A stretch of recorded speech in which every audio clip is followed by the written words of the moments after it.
முத்து சொல்கிறாரு, இன்னும் கொஞ்ச நாள் இருந்து இந்த ஊரெல்லாம் சுற்றி பார்த்துட்டு போங்க அப்படின்னு சொல்லிட்டு. இல்லைப்பா, எங்களுக்கு வேலை இருக்குது, முக்கியமான ஒரு வேலை இருக்குது, இப்போ நாங்கள் கோயிலுக்கு போகணும் அப்படின்னு சொல்கிறாரு. சரி வாங்க நானே கூட்டிகிட்டு போகிறேன் அப்படின்னு முத்து கூட்டிகிட்டு போகிறாரு. ரோகிணியோட வீட்டுக்காரோட அண்ணன் அண்ணி 2 பேரை கூட்டிகிட்டு போகிறாரு. போகும்போது அவங்க ரொம்ப ஒரு மாதிரி வருத்தமாக பேசுகிறாங்க. நாங்கள் ரொம்ப பெரிய பாவம் பண்ணிட்டோம் அப்படின்னு சொல்லிட்டு.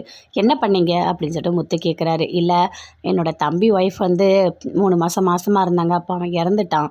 நான் அந்த பொண்ணை வீட்டை விட்டு அனுப்பிட்டேன், ரொம்ப பெரிய தப்பு பண்ணிட்டேன், அதனால தான் இப்போ வரைக்கும் எங்களுக்கு குழந்தையே இல்லை அப்படின்னு சொல்லிட்டு ரொம்ப ஒரு மாதிரி ஃபீல் பண்ணி பேசிட்டு வராங்க. சரி, அந்த குழந்தைய எடுத்து நீங்கள் தத்தெடுத்து வளர்க்கலாம்ல அப்படின்னு முத்து சொல்கிறாரு. நீ சொல்கிறது கரெக்டு தான்ப்பா, அவனை தான் நான் பார்க்க போகிறேன், ஒருவேளை அந்த குழந்தை கிடச்சா ரொம்ப சந்தோஷமாக தான் இருக்கும் அப்படின்னு சொல்லிட்டு 2 பேருமே சேர்ந்து கோயிலுக்கு போகிறாங்க. கோயிலுக்கு போனோடனே அங்கே கிருஷ் அவங்க பாட்டி 2 பேருமே வெயிட் பண்ணிகிட்ருக்காங்க. அங்கே 2 பேருமே வராங்க. வந்த உடனே வாங்க வாங்க அப்படின்னு சொல்லிட்டு கூப்பிடுறாங்க. இங்கே பாருங்கள், இந்த பையன் தான் ரோகிணியோட பையன் அப்படின்னு சொல்கிறாங்க. கூப்பிட்டு பார்க்குறாங்க, பேசுகிறாங்க கிருஷ். இங்கே பாருப்பா, நீ எங்கள் கூட வரியா, எங்களை உனக்கு பிடிச்சிருக்கா அப்படின்னு கேட்குறாங்க. ரோகிணியோட வீட்டுக்காரோட அண்ணன் அண்ணி 2 பேருமே கேட்குறாங்க. இல்லை, நான் வரமாட்டேன், எனக்கு எங்கள் பாட்டி தான் வேணும் அப்படின்னு சொல்லிட்டு கிருஷ் சொல்லிகிட்ருக்காரு.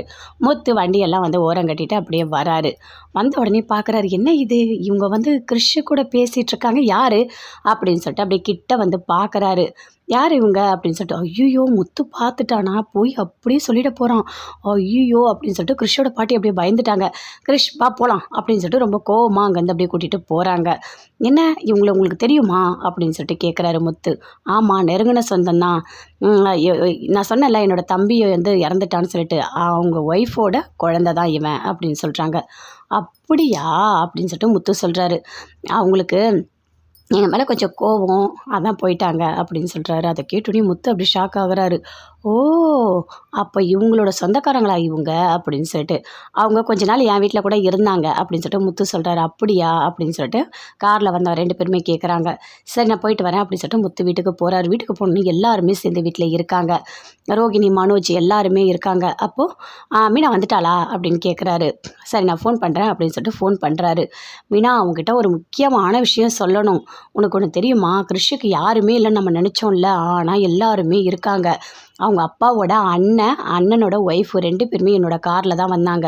அவங்க போயிட்டு கிருஷோட பாட்டிக்கிட்ட கோயிலில் பேசினாங்க. அப்போ தான் எனக்கே தெரிஞ்சுது, கிருஷுக்கு எல்லாருமே இருக்காங்க, ஆனால் அவங்க ஏன் யாருமே இல்லைன்னு சொன்னாங்க, எனக்கு ஒன்றுமே புரியல அப்படின்னு சொல்கிறாரு. நான் தான் சொன்னேன்ல, ஏதோ ஒரு மர்மம் இருக்குதுன்னு சொல்லிட்டு. மீனா சொல்கிறாங்க. ஆமாம், நீ சொன்ன மாதிரி ஏதோ மர்மம் இருக்குதான் போல இருக்குது அப்படின்னு சொல்லிட்டு முத்து சொல்கிறாரு.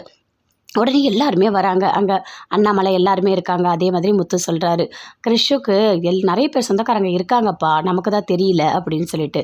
ஓ அப்படியா, அப்புறம் ஏன் அவங்க யாருமே இல்லைன்னு சொன்னாங்க அப்படின்னு சொல்லிட்டு அண்ணாமலை கேட்குறாரு. இதை கேட்டோன்னே அப்படியே ரோகிணி ஷாக் ஆகுறாங்க. கோவமாக வருது பயங்கரமாக. ஐயோ, அம்மா இப்படி பண்ணி வச்சுருக்காங்கன்னு உடனே அம்மாவுக்கு ஃபோன் போட்டு திட்டுறாங்க. ஆமாம், கிருஷை கூட்டிகிட்டு போயிட்டு எதுக்காக நீங்கள் கோயிலில் காமிச்சிங்க, இப்போ பார்த்தீங்களா நான் மாட்டிக்கிட்டேன், எப்படி என்னை வாழவே விட மாட்டிங்களா, நான் சாகணும் தான் நினைக்கிறீங்களா அப்படின்னு சொல்லிட்டு பயங்கரமாக திட்டுறாங்க.